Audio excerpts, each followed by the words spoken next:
Hermanos y hermanas, estamos llegando al final de nuestro curso. Un curso que a mí me ha enseñado mucho, me ha hecho pensar en muchas cosas y especialmente me ha hecho poder compartir una serie de reflexiones que tengo sobre la cuestión de la iglesia y de la iglesia de la hermandad, y especialmente esta iglesia en los varios contextos en donde ella está: Estados Unidos, República Dominicana, Puerto Rico, Nigeria, Brasil y otras partes más. Traer estas ideas todas ha sido una experiencia muy gratificante para mí, y especialmente ha sido gratificante ver cómo ustedes han acompañado este proceso y esta caminada. Si miro hacia atrás y busco hacer una evaluación crítica de mi trabajo, yo voy a decir que este curso fue un curso sobre anabautismo, pietismo y la iglesia de la hermandad, y especialmente un curso en que, aunque tenga el nombre de historia de la iglesia, ha sido mucho más un curso de las ideas que estaban por detrás de los eventos que produjeron la reforma radical, el pietismo, las ideas que estaban por detrás de la iglesia de la hermandad en los Estados Unidos y después en otras partes. A mí me gustaría que tuviéramos mucho más tiempo, no solo 10 semanas, y pudiera haber solicitado mucho más de lecturas y trabajos de ustedes. Pero tengo que reconocer las limitaciones de ustedes y tengo que reconocer las limitaciones que yo tuve durante este periodo, y ustedes han podido acompañar lo que yo he compartido con ustedes sobre la cuestión de la reforma y todo lo que esto significó de líos para mí. Tenía que acordar por la madrugada, 2-3 horas de la mañana, para poder grabar los videos, cosa que una vez más estoy haciendo porque estoy acá a las 3 de la mañana hablando para este curso. Me gustaría encerrar este curso con algunas cosas, y la primera de ellas es una evaluación o una revisión o una mirada hacia atrás en la historia de la iglesia, desde el principio hasta llegar a la reforma radical, y entonces trabajar el concepto de la iglesia pública. Y qué es lo que esto significa para la vida de la iglesia, y la pregunta que tenemos que hacer es: ¿hasta qué punto nosotros estamos siendo fieles a nuestra tradición y hasta qué punto nuestra iglesia es una iglesia pública? Vámonos.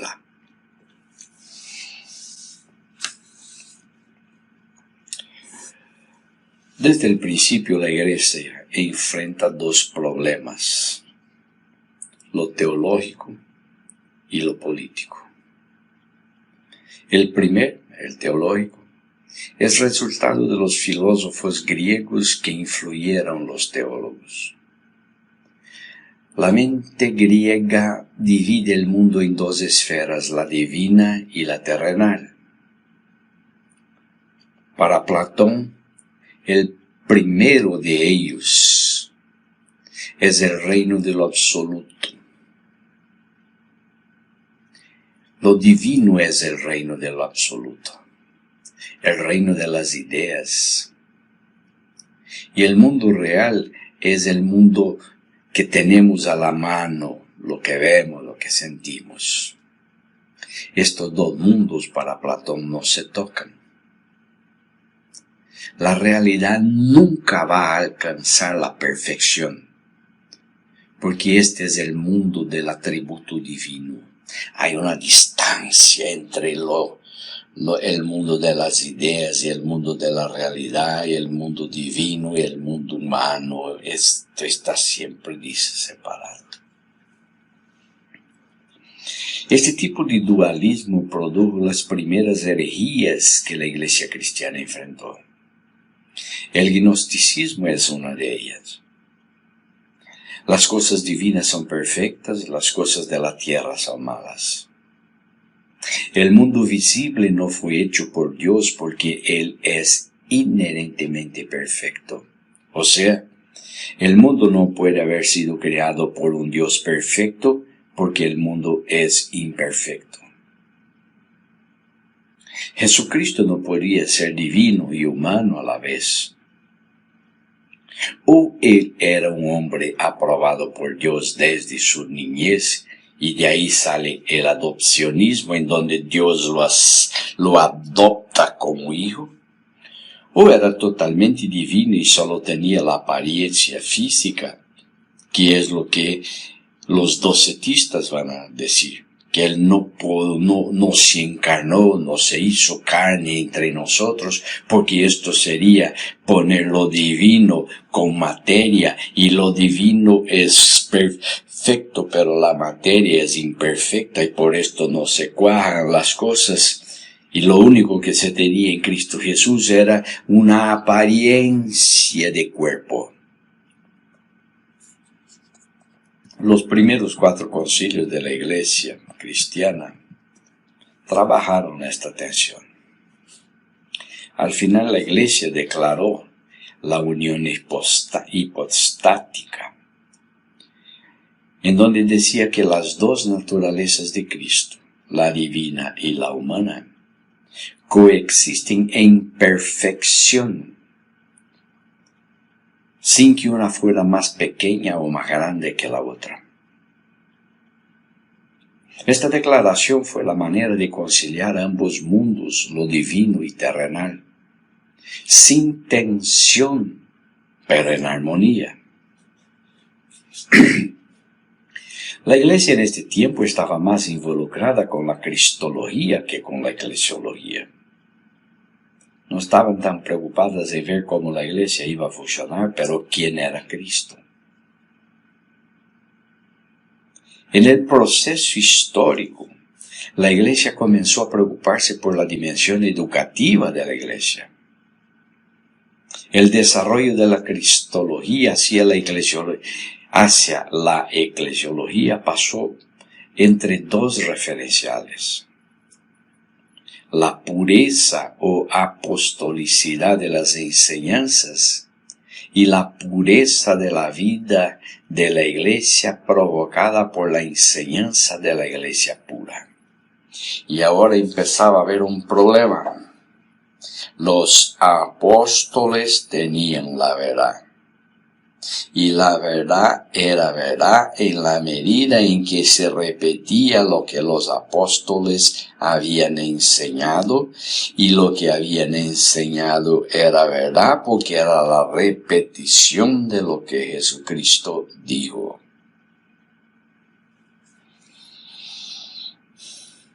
Esta cuestión de la verdad, de la pureza, era una forma de dar poder a aquellos que conocen las enseñanzas de Jesús por haber sido testigos o haber oído de quienes habían sido los testigos.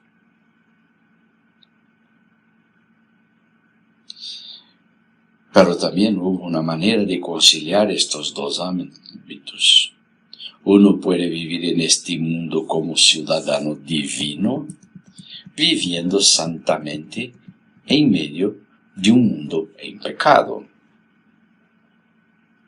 Había la pureza de las enseñanzas de Jesucristo, habían los creyentes que eran malos porque eran hechos de carne, pero conciliar estas 2 cosas se puso en el sentido de que era posible desde que los cristianos tuvieran una vida de santidad. Y para esto hubo el surgimiento del movimiento monástico, que insistió en la vida ascética, o sea, toda separada del mundo, y también la vida solitaria. Para estos monásticos, la vida espiritual era posible solo cuando la persona vive aislada del mundo. Hay la historia de un tipo medio raro llamado Simone Tilita, que quiso vivir esto de estar totalmente aislado del mundo, y él se puso en una de estas columnas de piedra, se puso allá en el tope de ella, unos sé cuántos metros de altura, y vivió ahí más de 30 años sin bajar. Ahí hacía todo. Lo interesante es que para comer tenía que bajar un trozo donde le ponían la comida, que él se lo alzaba y lo comía, y así mismo dependía del mundo para poder comer. Por más separado que quisiera vivir, tuvo que depender de las cosas que salen de la tierra.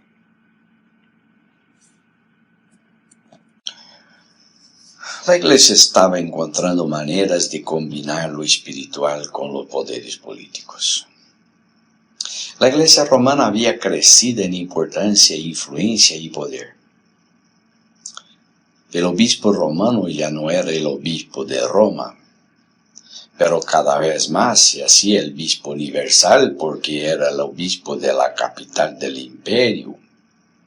Y los otros obispos tenían que de cierta manera se someter a aquel que estaba en el centro del poder, y que era el obispo del emperador. En este punto se debe introducir la segunda tensión experimentada por la Iglesia: el totalitarismo y la democracia. Desde el comienzo esta tensión estaba presente.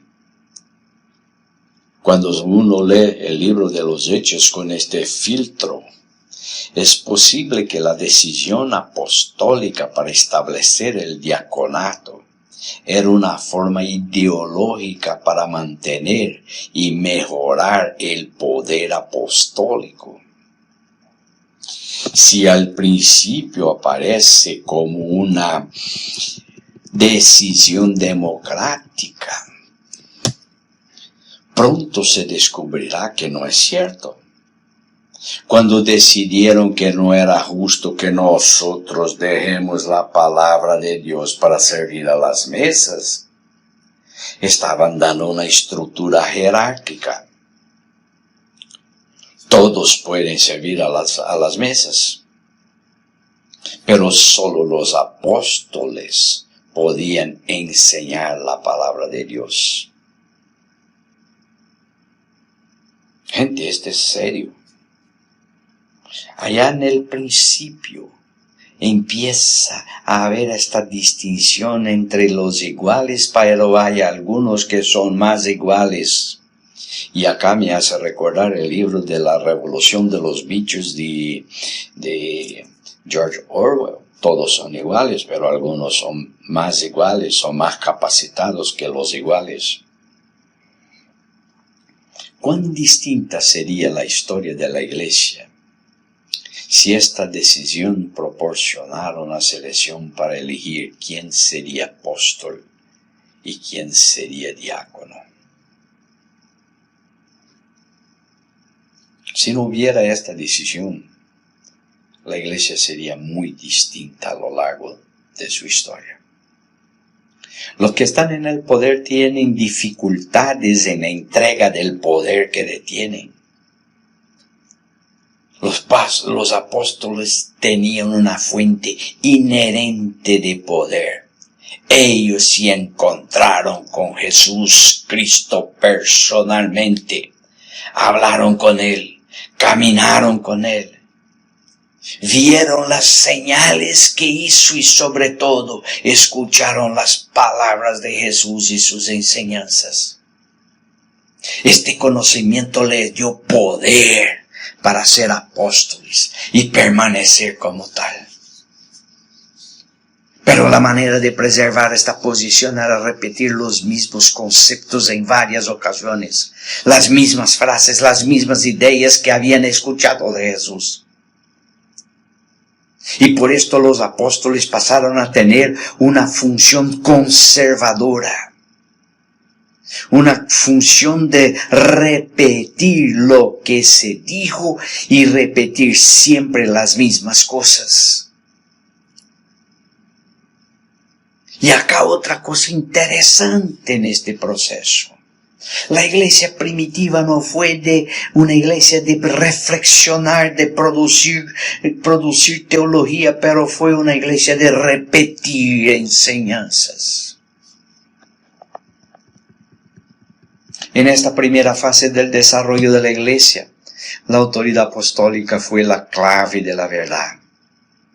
Los apóstoles habían oído de Jesucristo y lo que ellos decían que Jesucristo dijo era la verdad. Pero los apóstoles murieron. Y la desaparición física de este colegio apostólico, de los obispos y pastores, que se convirtieron en sus sucesores, no solo en un sentido histórico, pero también como portadores legítimos de la tradición apostólica. Si los apóstoles decían lo que Jesucristo dijo, ahora los que estaban sucediendo a los apóstoles que estaban muriendo eran los que repetían lo que habían oído de los apóstoles y por consiguiente repetían lo que Jesucristo había enseñado. Repetición. Este era el mote, era el lema de la iglesia. Nada nuevo, siempre lo mismo.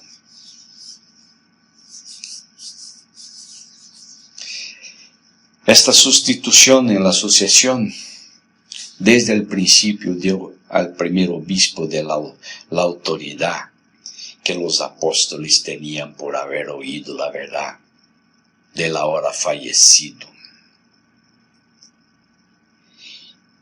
Y la autoridad estaba en la medida en que reproducía con lealtad e integridad lo que había aprendido, lo que había escuchado. Así que el proceso de repetición de las verdades oídas era, por lo tanto, un proceso de solidificación, ya que el poder de los apóstoles y de los sucesores de los apóstoles estaba en la lealtad, en la fidelidad, en no añadir nada nuevo a lo que habían oído. Cipriano, que fue uno de estos que surgieron en este periodo posapostólico, en sus cartas dice que la iglesia está fundada sobre los obispos y cada acto de la iglesia se rige por estos líderes. Así el obispo decidirá lo que pertenece a la iglesia y va a defender la iglesia, o va a defender en la iglesia la tradición pura contra la herejía. La unidad de los obispos era la unidad de la iglesia. Y ellos entendieron su misión, preservar la tradición apostólica pura y las enseñanzas, y las iglesias comenzaron a mirar a la iglesia donde los apóstoles ministraban como si fueran iglesias madres. Allá los apóstoles trabajaron, allá los apóstoles enseñaron y allá se tiene la verdad. Y entonces Esmirna, Éfeso, Jerusalén, Corinto, Filipos, Tesalónica, Roma pasaron a ser referencias en donde la verdad estaba, porque ahí los apóstoles estuvieron. Esta es la razón por que la iglesia de Roma adquiere el estado de la iglesia madre, además de ser la iglesia de que estaba en la capital del imperio. Se creía que en Roma tanto Pedro cuanto Pablo habían ministrado y enseñado en estas ciudades y en las iglesias que en ellas estaban, y especialmente la iglesia de Roma. Se entiende cómo la iglesia romana pudo unir el poder espiritual con el poder político. Roma era el centro político del imperio. La iglesia estaba creciendo en esta ciudad hasta el punto de que Constantino, el emperador, reconoció el cristianismo como la religión oficial. Desde entonces el mundo divino estaba determinando las acciones políticas en el mundo terrestre. ¡Qué matrimonio! Y esto no fue el único resultado de este matrimonio. El obispo de Roma, ahora con el título de Papa, tenía el título de obispo universal y vicario de Cristo, teniendo así un poder por encima de todos los demás gobiernos. El Papa tenía la autoridad para entronizar y destronar reyes. La iglesia se hizo más poderosa, pero el poder era totalitario. Influenciado por el imperio romano y su estructura política, la iglesia lo copió y comenzó a actuar en el mismo modelo del imperio. Construyeron una iglesia imperial con un emperador, el Papa. Ahora podrían reunir el cielo y la tierra, porque el Papa era al mismo tiempo el vicario de Cristo y era rey terrenal. Ahora el matrimonio ahí se dio de una manera muy completa.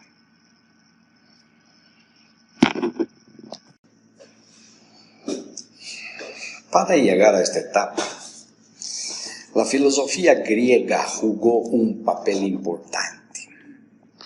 Ahora por el filósofo Aristóteles.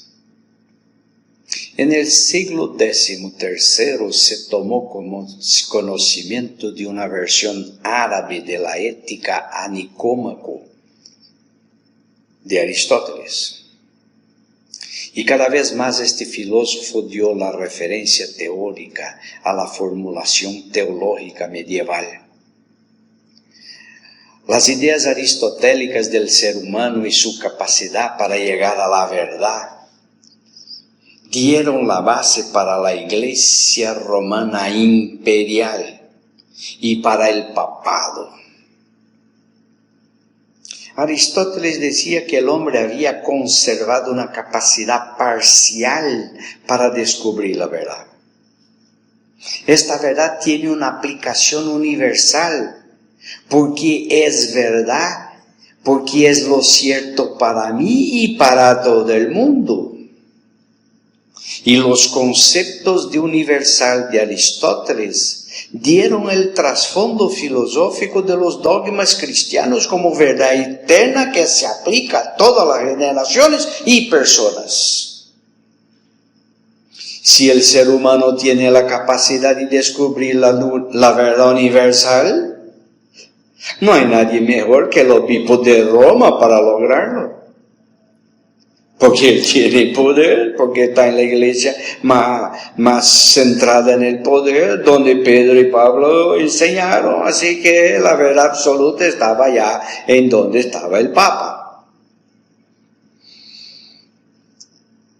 El Papa tiene entonces el poder de la infalibilidad. Y cuando se llega al siglo XVI, hay una iglesia imperial con la verdad eterna y universal, y hay un dictador en el poder.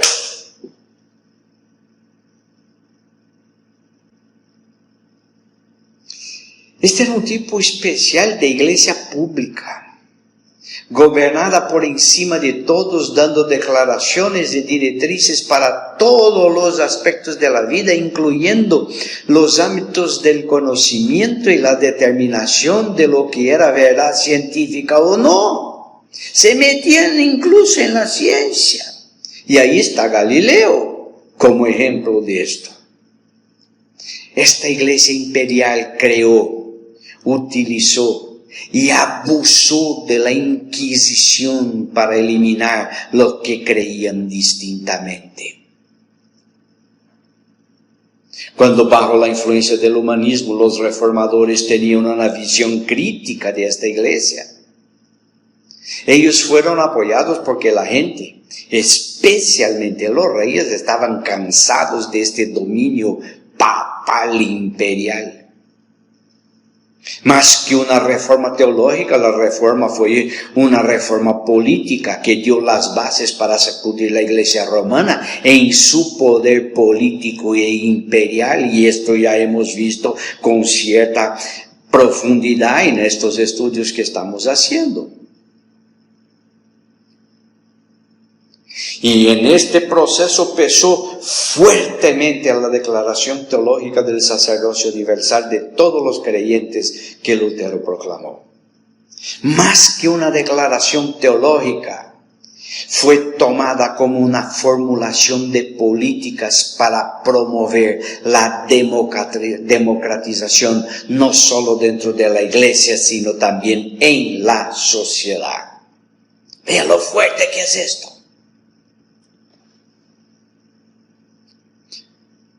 Otro punto que promovió cierto nivel de democracia era el libre examen de las Escrituras. Cualquiera ahora podía abrir la Biblia y leer, y no solo los obispos.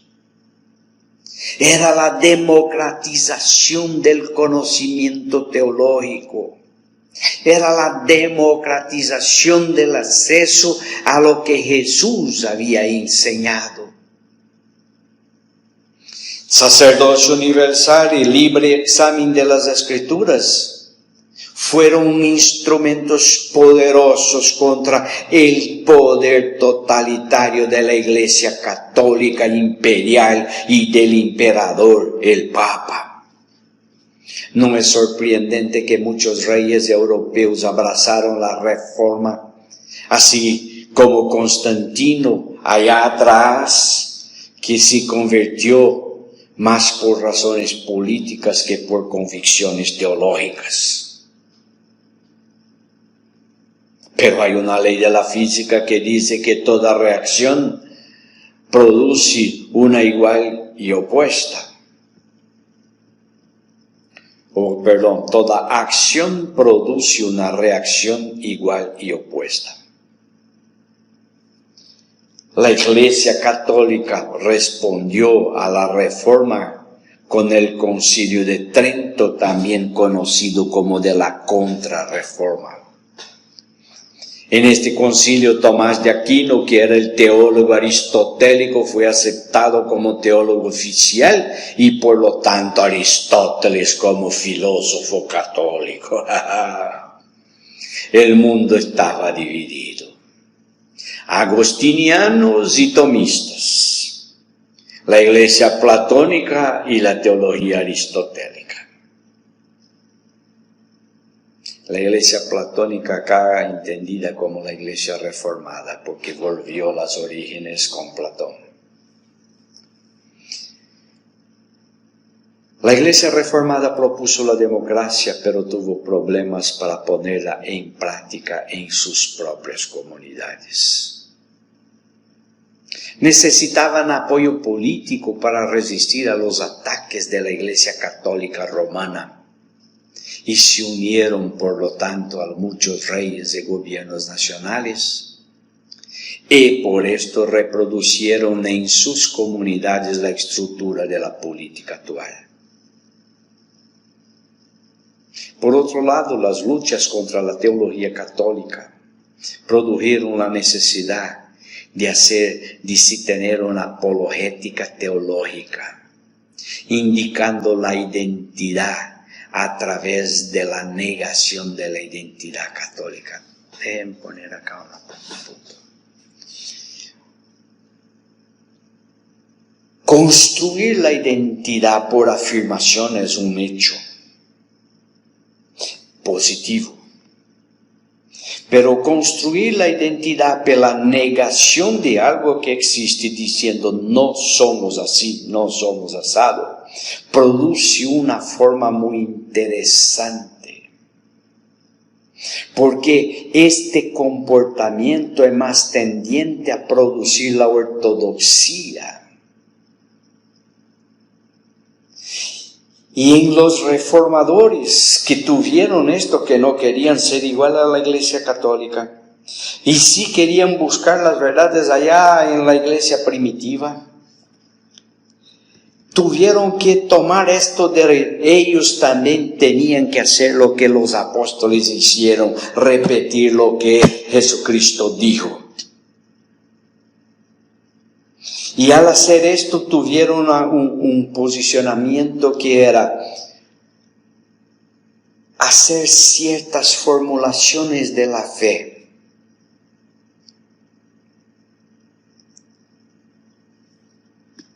Aunque no había una centralidad muy grande en la teología, pero sí en la obediencia. Tomaban en serio la declaración reformada del sacerdocio universal de todos los creyentes y el libre examen de las Escrituras. Pero los radicales, los anabautistas, fueron los únicos que produjeron una reforma dentro de la iglesia reformada. La reforma produjo una reforma dentro de la iglesia católica. Los radicales, los anabautistas produjeron una reforma dentro de la iglesia reformada. ¿Cómo? Tenían la comprensión de que el pastor y su ministerio, como líder de una gran comunidad,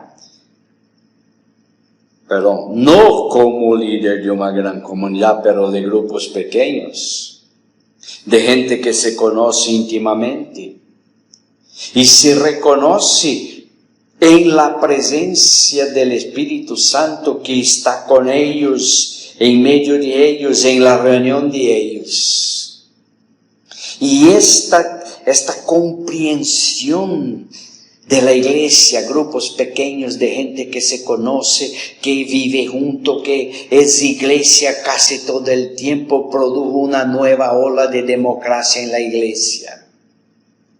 Para los anabautistas, cualquier creyente podía celebrar la Santa Cena, podía celebrar el bautismo, podía hacer todos los actos de la iglesia.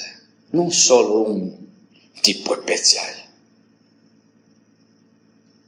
Esta democratización de la prédica, de la Santa Cena, del bautismo, de los otros actos de la iglesia, de la oración, de la unción de enfermos, del matrimonio, todo esto produjo una ola de democracia nunca vista dentro de la iglesia.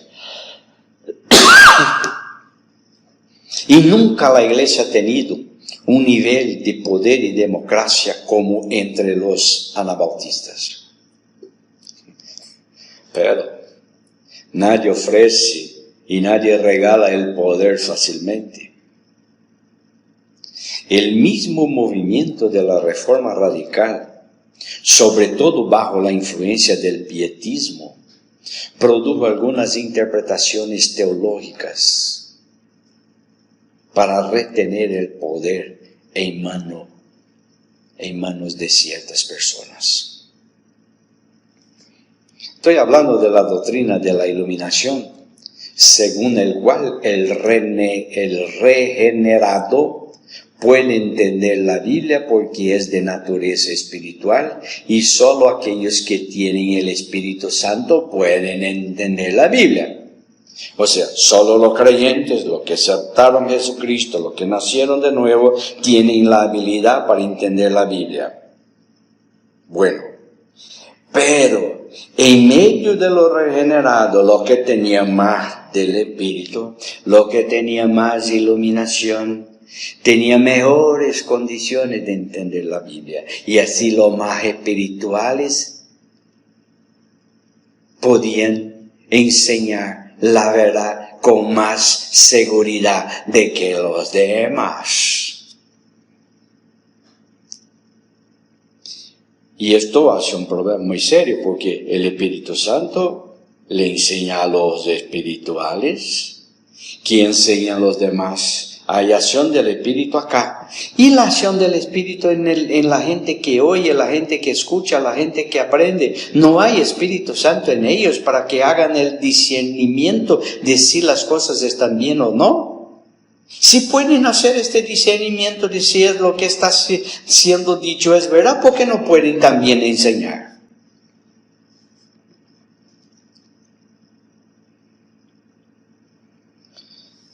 Spener, que fue uno de los pietistas más famosos, enseñaba que es responsabilidad de todos los maestros de la teología, y acá pastores y tal y cosa, obispos, enseñar que es responsabilidad indicar a sus oyentes durante la discusión de cada texto de la Escritura cuál es la verdad de la misma y la forma de practicarla. O sea, la verdad final venía del que tenía el poder. Y otra vez, gente, la democracia se estaba perdiendo terreno. Y otra vez unos pocos iban a decir qué es lo que los otros tenían que creer.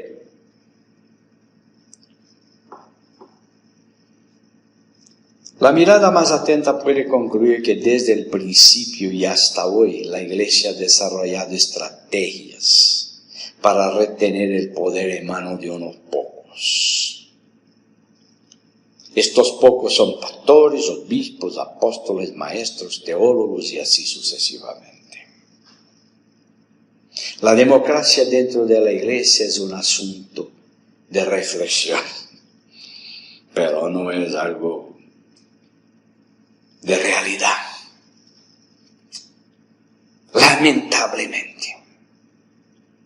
Y en esto estamos perdiendo algunas de las características más preciosas que el anabautismo trajo a la Iglesia.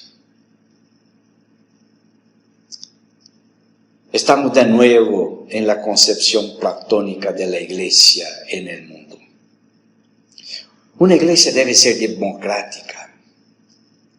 Pero una iglesia autoritaria, dogmática, tiene muchos problemas para ser verdadera iglesia, para ser una iglesia pública.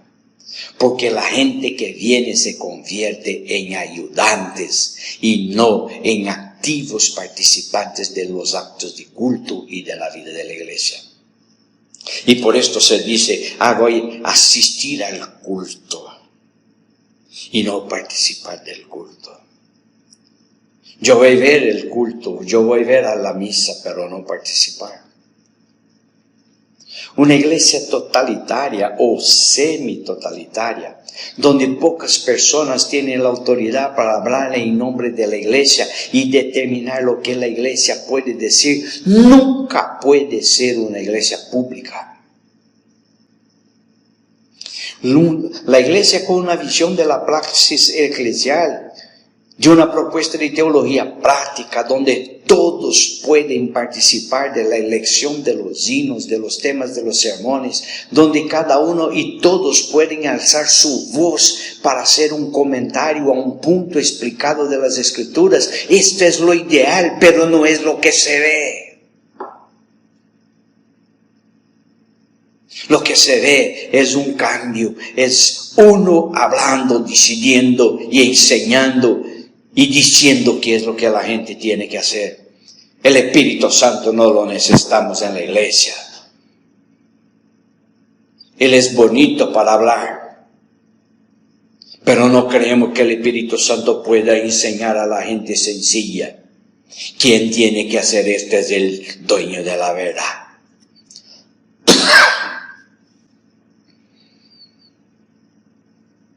Una iglesia que busca ser fiel, reconociendo la presencia y compañía de Cristo en sus actos, que da espacio a la modificación de las prácticas y acciones en los procesos históricos según la orientación del Espíritu.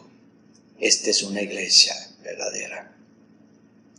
Es una iglesia que trata de encarnar su presencia en la transformación de las relaciones humanas, sociales, y muestra su cuidado con la naturaleza, una dimensión ecológica. La praxis de aquel a quien Dios vuelve a ser justo, de hallazgos pacíficos en la comunión y en la comunidad eclesial. Una comunidad que practica los principios de igualdad, libertad, inclusión, hospitalidad al extranjero, trabajando juntos para que la comunidad y las personas transformen sus contextos particulares y actúa en el proceso histórico en que viven.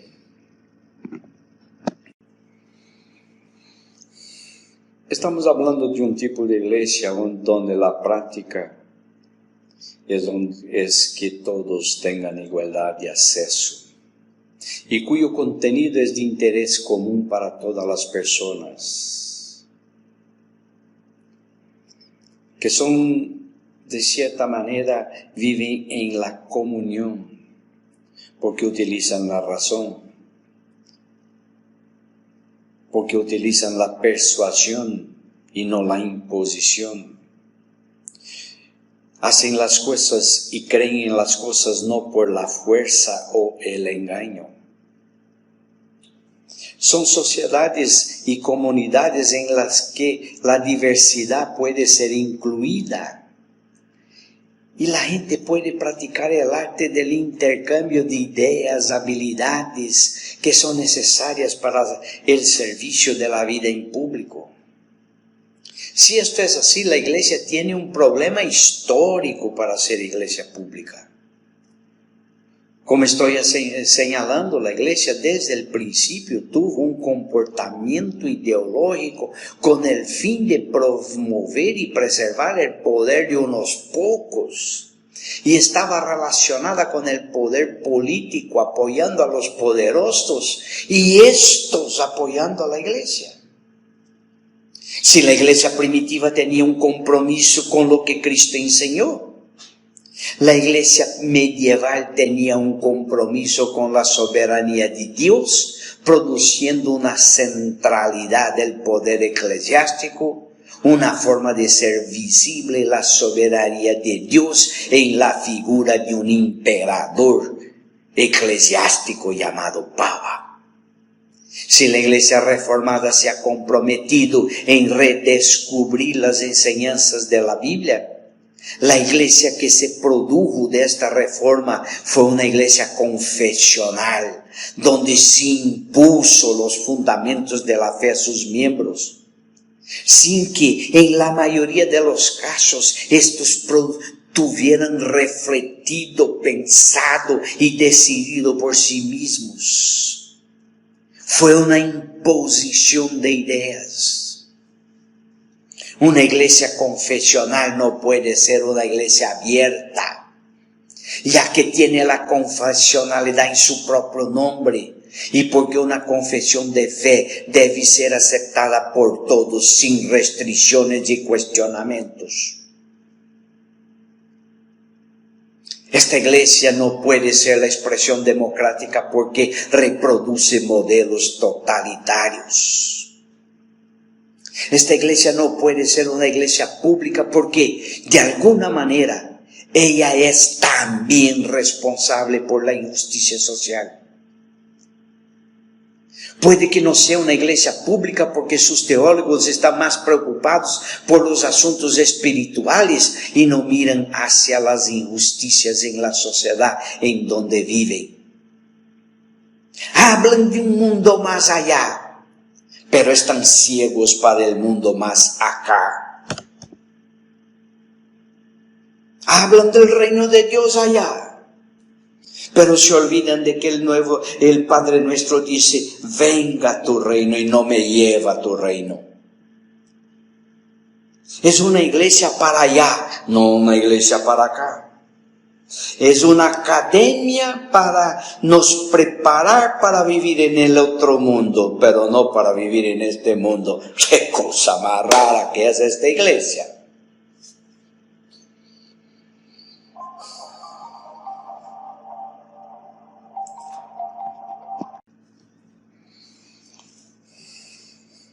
Esta iglesia y los dueños del poder en esta iglesia hablan del mundo más allá. Saben la respuesta para la temperatura del infierno. Explican muy bien los procesos de la justificación, el ordo salutis, o el orden de las cosas que se dan en la salvación. Explica muy bien el proceso de santificación. Pero no tienen respuestas a la injusticia social.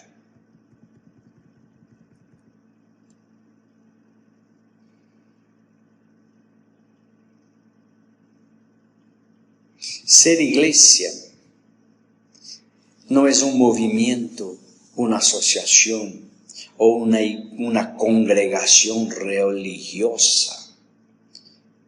No es un método de construcción de templos bien construidos. No es un equipo de alabanza. No es una colección de música buena, bonito corito, buen sonido y bellas predicaciones. La iglesia es más que esto. Pero también no hay una receta milagrosa para todos los males de la sociedad.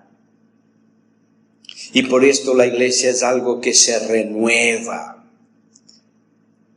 Porque es formada por peregrinos y pecadores que confían en la gracia de la presencia de Jesús y del Espíritu Santo en el seno de la iglesia y en la vida de cada uno de los creyentes. Por esto la iglesia no puede ser una cosa congelada, una cosa que repite, pero la iglesia tiene que ser algo que piensa, que corre riesgo de decir lo que piensa, que busca respuestas para el día de hoy. Y esta es teología. Teología es la respuesta para las cuestiones que estamos viviendo, y esto solo se puede hacer mediante la comunidad hermenéutica y no mediante la predicación de los dueños de la verdad.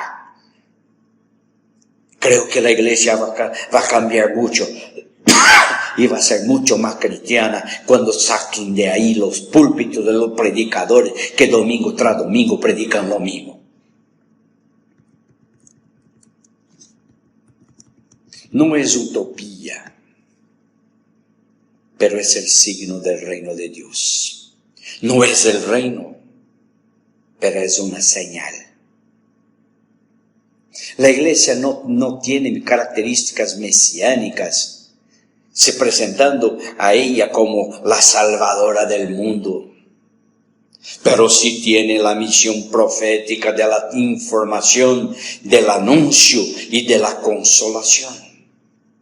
La iglesia es una expresión de la unidad entre las diferentes razas, lenguas, culturas, comportamientos, visiones, cosmovisiones. La iglesia es como que si fuera una olla donde se cocinan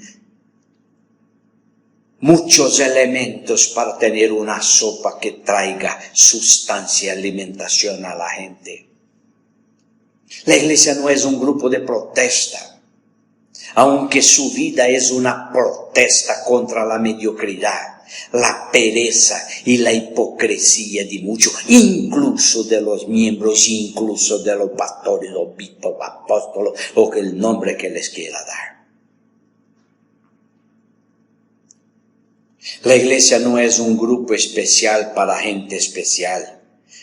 los santos, los convertidos, los nacidos de nuevo. Nosotros estamos por encima de la sociedad. No, no es esto.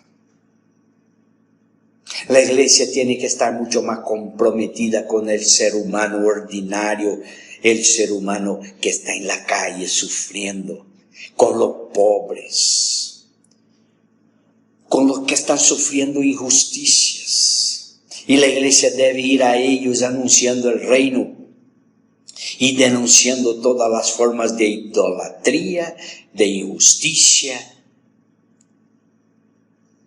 y de ejercicio autoritario del poder. La iglesia no está cerrada en sí misma, pero debe estar abierta al diálogo con todos y todos. No es el consejo, la directiva, el board o el sínodo diocesano, la asamblea de obispos. La iglesia es el encuentro de hermanos y hermanas que se aceptan iguales. Y quien no se siente igual a los otros no sirve para ser la iglesia. Y yo digo, no hace parte de la iglesia porque yo dudo de su cristianismo.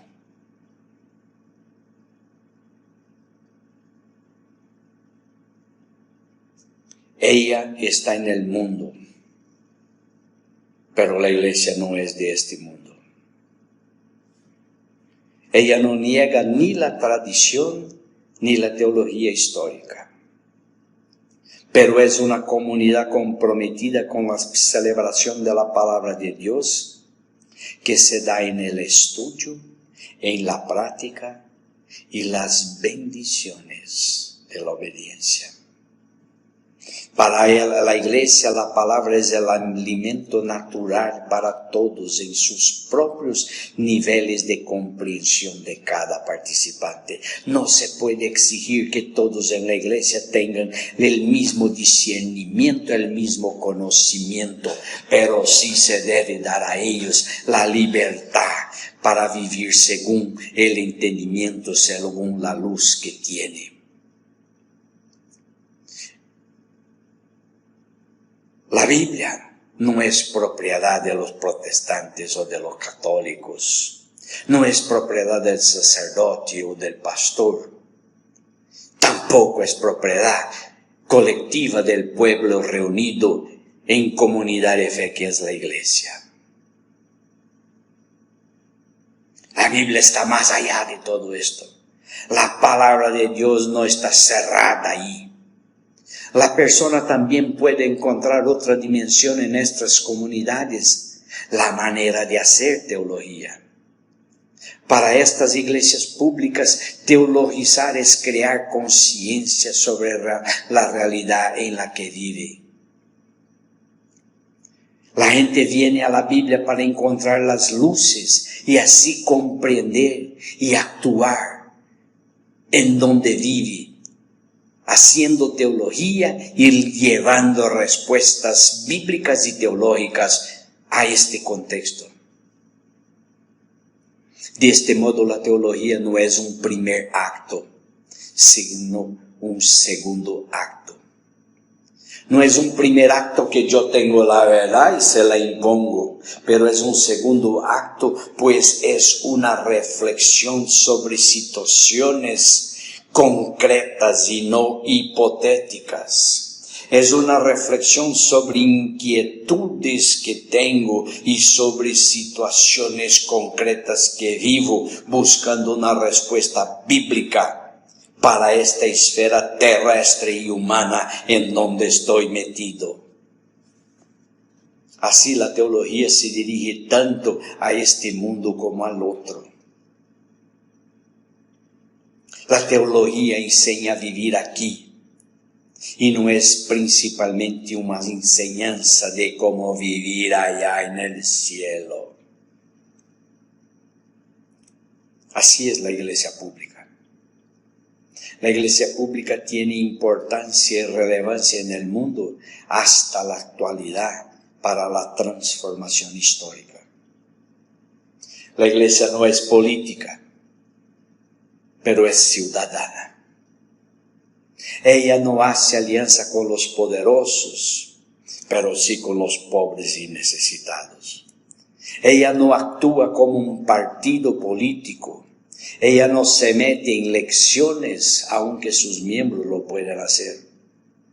La iglesia no hace alianzas políticas, pero tiene sí un compromiso irrenunciable con la justicia. No es de este mundo, pero actúa como si fuera del mundo. No es de este mundo, pero actúa para cambiar este mundo. No es de este mundo, pero vive y cambia el mundo. Y si tu iglesia no hace esto, ojo. Si usted como cristiano no hace esto, ojo. Mejor mirar mejor evaluar, mejor rehacer algunas cosas. Iglesia no es reunión. Iglesia es reunión de gente que tiene la comunión, que se fortalece, que reflexiona, pero va al mundo. Iglesia no es donde yo voy para cantar, oír y salir de ahí todo alegre. Iglesia es reunión donde yo agarro la gasolina para salir al mundo y tener la energía para ayudar a los pobres, a los necesitados, a las viudas y a los huérfanos. Si no hago esto, no soy iglesia. Que Dios nos los bendiga, hermano. Y si algo puede pasar durante este tiempo, que sea esta verdad. Iglesia se hace en el caminar en el mundo.